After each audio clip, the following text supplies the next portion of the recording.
அதெல்லாம் எத்தனை வருஷத்துக்கு முன்னால் நடந்த விஷயம்.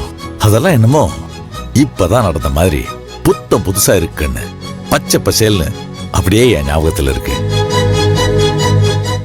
கோட்டசாமி மாமா என்னையும் சரி அவங்க பையன் சுந்தரபாண்டியும் சரி வேற வேறையா பார்த்தது இல்லை கண்ணு. 2 பேரையும் ஒரே மாதிரிதான் பார்ப்பாரு, ஒரே மாதிரிதான் அவர் மனசுலயே நினைப்பாரு, எல்லாருக்கிட்டையும் அப்படிதான் சொல்லுவாரு.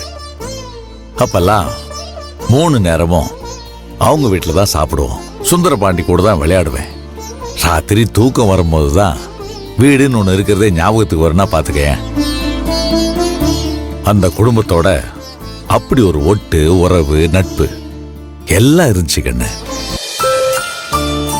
கண்ணு, வாழ்க்கைங்கிறது ஒரு நதி மாதிரி. சில நேரங்கள்ல அழகா அளவா அமைதியா போயிட்டு இருக்கோம். சில நேரங்கள்ல தண்ணி எல்லாம் வத்தி போய் வறண்டு போயிட்டு இருக்கோம். இன்னும் சில நேரங்கள்ல தண்ணி கரையை தாண்டி அடிச்சுக்கிட்டு ஓடும். அதுல ஆழம் என்னன்னு தெரியாது, சுழல் இருக்கான்னு தெரியாது. ஆனா என் வாழ்க்கை அப்படியே அமைதியா அளவா அழகா ஓடிட்டு இருந்த நதி மாதிரி தான் கண்ணு போச்சு.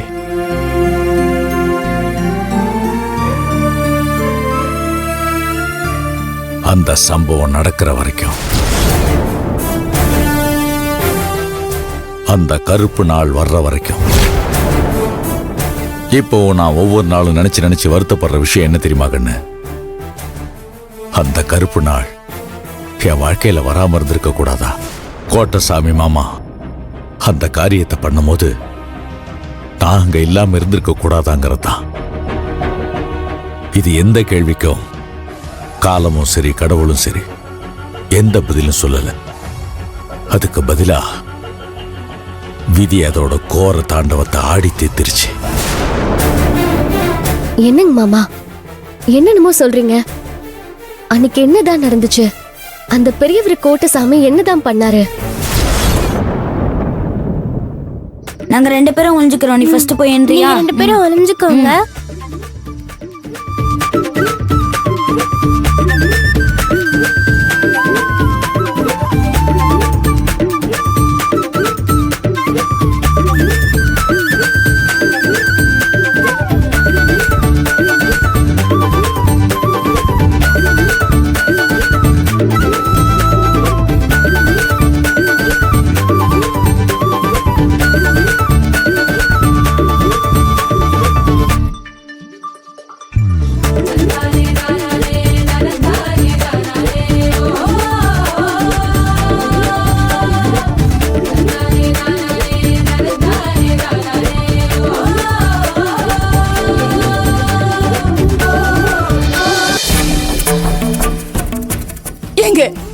எங்க இருங்க, நான் சொல்றத கேளுங்க.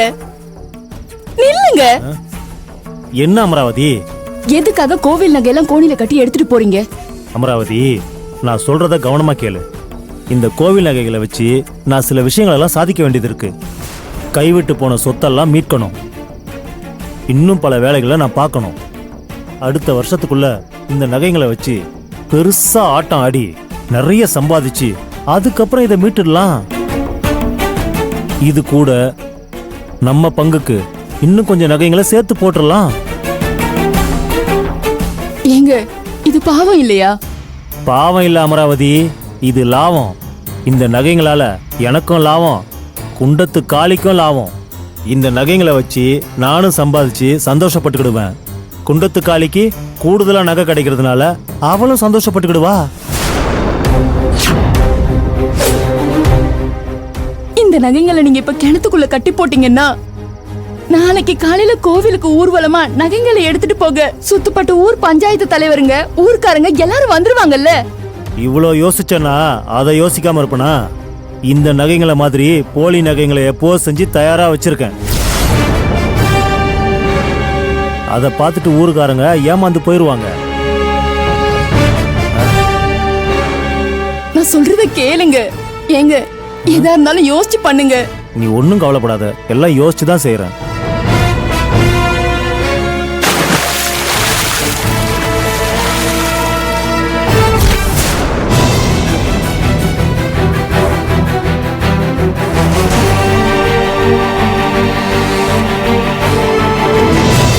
சரி வா.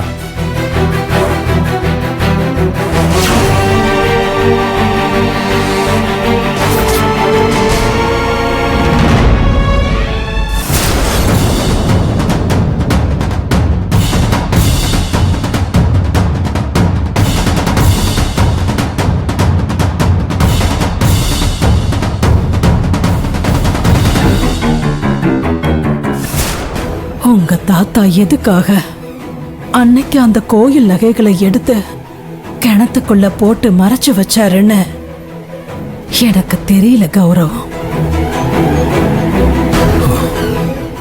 உன் தாத்தா என்ன பண்ணாலும் அதுல ஒரு நியாயம் இருக்கும், நன்மை இருக்கும். அதனால நான் அவர்கிட்ட எப்பவுமே நான் எதுவுமே தோண்டி தோண்டி எதுக்குன்னு காரணம் கேட்டுக்கிட்டு இருக்க மாட்டேன். அதனால உன் தாத்தா கோயில் நகைகளை கிணத்துக்குள்ள போட்டு மறைச்சு வச்சப்போ நான் அவர்கிட்ட என்ன ஏதுன்னு எதுவுமே கேட்டுக்கல.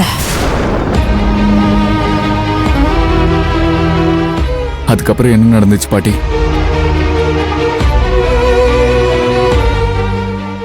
உன் தாத்தா சொன்ன மாதிரி கோயில் நகைகளை எடுத்துக்கிட்டு சுத்தப்பட்ட கிராமத்துல இருக்கிற பஞ்சாயத்துக்காரங்க, கிராம முக்கியஸ்தருங்க, ஊர்க்காரங்க எல்லாரும் ஊர்வலமா கோயிலுக்கு போனோம்.